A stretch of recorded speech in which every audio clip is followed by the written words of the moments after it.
기도라는 건 참 지극히 개인적이면서도 때로는 깊은 의문을 남기곤 하죠. 내 기도를 정말 듣고 계신 걸까? 왜 아무런 응답이 없는 거지?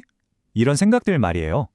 오늘은 메어리 케이 백스터의 저서를 바탕으로 이 영적인 질문들 속에 숨겨진 비밀을 한번 같이 파헤쳐 보려고 합니다.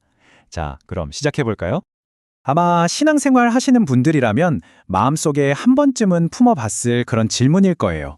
정말 간절하게 기도했는데 눈에 보이는 변화가 없을 때 우리는 바로 이 근본적인 물음과 마주하게 되죠. 이런 느낌 다들 한 번쯤은 경험해 보셨을 거예요. 하나님을 믿는다고 하지만 응답이 없는 것 같은 현실 앞에서 혼자 소갈이하는 그런 내적인 갈등 말이죠.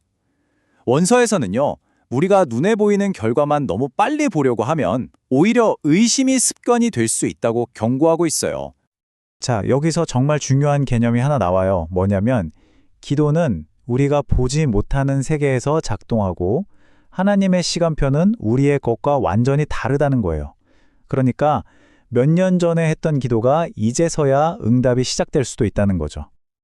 그렇다면 이 보이지 않는 세계에서 기도가 실제로 어떤 힘을 발휘하는 걸까요?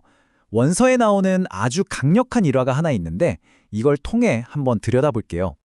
정말 갑작스럽고도 긴급한 부르심이었는데요. 저자가 그냥 평범한 하루를 보내고 있었는데 아주 강력한 음성을 듣고는 곧바로 성령 안에서 기도를 시작했다고 합니다. 기도를 하던 중에 저자의 눈앞에 바다 위를 계속 맴도는 비행기의 환상이 보였던 거예요. 아, 이건 정말 심각한 위기 상황이구나 직감한 거죠. 그래서 무려 4시간 동안이나 정말 간절하게 중보 기도를 이어갔다고 해요. 그리고 시간은 꽤 흘렀습니다. 그날의 간절했던 기도는 일기장에 기록된 채로 어쩌면 잊혀가는 듯했죠. 이 슬라이드가 보여주는 것처럼 이 이야기의 정말 놀라운 결말은 몇 년이라는 시간이 흐른 뒤에야 밝혀지게 됩니다. 정말 영화 같은 이야기 아닌가요? 몇 년 뒤에 저자가 우연히 만난 한 여성에게서 이 말을 듣게 된 거예요. 그녀가 바로 저자가 기도했던 바로 그 비행기의 승객이었던 거죠. 자, 이 슬라이드를 보시면 그날 상황이 얼마나 긴박했는지 아실 수 있는데요. 한 승객의 가방에서 폭탄이 발견됐고 비행기는 착륙 허가도 못 받고 계속 바다 위를 맴돌고 있었던 거예요. 결국 폭탄은 바다로 던져졌고요. 놀라운 건 미국 미시건에 있던 저자의 기도가 수천 킬로미터나 떨어진 곳에 있던 비행기 그리고 그 안에 타고 있던 한 자매의 기도와 연결돼서 모든 승객의 생명을 구했다는 사실입니다.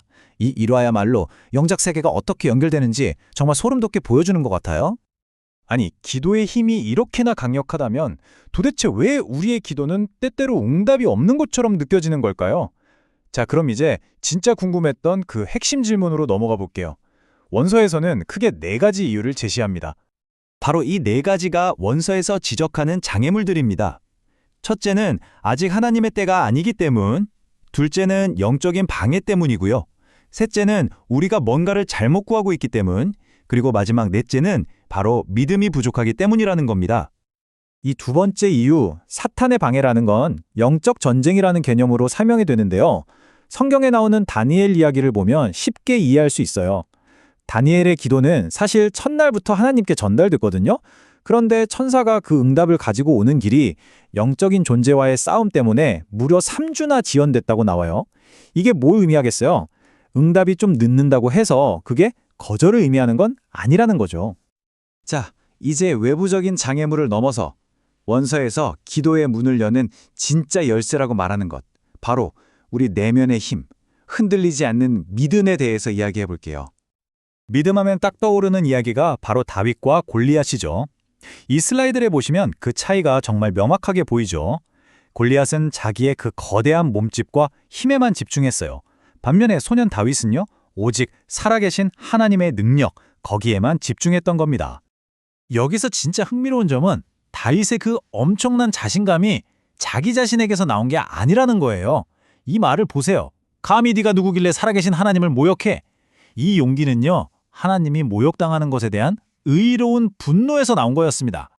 원수에 따르면 다윗의 믿음이 그냥 막연한 게 아니었다는 거예요. 그는 평소에 예배와 묵상을 통해서 하나님과 정말 깊은 관계를 맺고 있었어요.